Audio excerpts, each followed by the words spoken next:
In Uganda's Palorinya refugee camp, gardens are filled with corn, but there will be little to harvest. Father of 9, Eid Alfred, says in the past his garden yielded 2 bags of corn, but with the prolonged drought this year, he expects nothing. When you look at these crops, they are not drought resistant. They need constant rain for a good harvest. Without rain, I won't get anything. They will die completely. The UN's refugee agency says Uganda is home to more than 1.5 million refugees and asylum seekers, making it the largest host in Africa. Uganda's government provides each family with a 9 by 9 meter plot for a house and a small garden. But it's not enough to survive for refugee families like mother of 5, Halima Athumani, who treks to the border with South Sudan to buy food. The food is very little. My children is now growing. They're eating too much. Even though no food, food is not enough.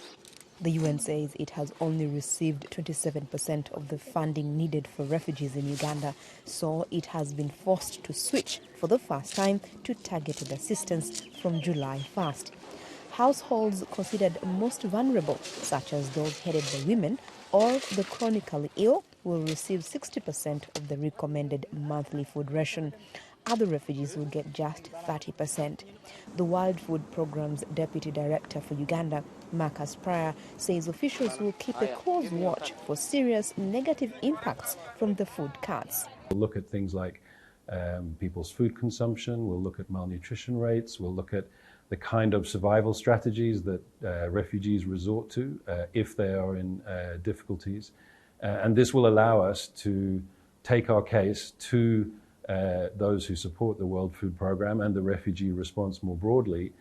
Refugee leader Kenyi Moses says he is already seeing an impact from the drought and food aid cuts. Some refugees are leaving. Most of our households right now, they were only left in the hands of younger children.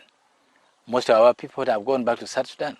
And very well, when he knew the situation is not all that favoring, these children alone, as being a children, they cannot head as a family.